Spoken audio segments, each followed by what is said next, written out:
Hi guys, நம்ம இன்னைக்கு உமாப்பட்டிக்கு தான் போக போகிறோம். தம்பி காமெடி வேண்டாம், நான் சொல்லிட்டேன். நானு காமெடி பண்ணாத. நீங்கள் உமாப்பட்டி போனால் மேப்பில் செலக்ட் பண்ண மேப்பை நீங்கள் செலக்ட் பண்ணிக்கோங்க. சாரி கைஸ், ரொம்ப நாள் கழிச்சு நம்ம சேனலில் வீடியோ வருது. நீங்கள் பஸ் ஸ்டாண்ட் வந்தீங்கன்னா ஸ்ட்ரெயிட்டாக ரைட் கட் பண்ணிக்கோங்க. ரைட் கட் பண்ணிட்டு ஸ்ட்ரெயிட்டாக அப்படியே வந்தீங்கன்னா லெஃப்ட் கட் பண்ணிக்கோங்க. இப்போ வந்துட்டு ஸ்ட்ரெயிட்டாக வாங்க.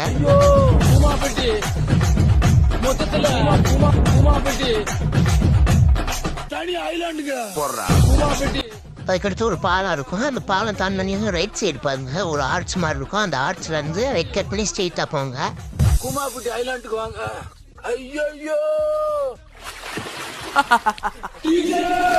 இந்த தண்ணிய மேல படும் பொழுது சொர்க்க பூமிக்கே வந்துட்டேங்க. இங்கிட்டு பார்த்தா இந்த இடத்துக்கு வந்தானே பஸ் வந்துட்டு பார்த்தீங்கன்னா பார்க்கிங் போட்டுருங்க. பார்க்கிங் போட்டு ஸ்ட்ரெயிட்டாக அப்படியே வாங்க. இங்கே ஒரு பாலம் இருக்கும். இதுதான் நம்மளோட குமாப்பட்டி ஐலாண்ட். பார்க்க எப்படி இருக்குன்னு கமெண்ட் சொல்லுங்க. நம்ம சேனலை லைக் பண்ணிக்கோங்க, ஃபாலோ பண்ணிக்கோங்க. நெக்ஸ்ட் எங்கே போகலான்னு சொல்லிட்டு கமெண்ட்ல சொல்லுங்க, அங்கே போகலாம். ஐலாண்டுக்கு வாங்க. ஐயோ Mixed by DJ Trip.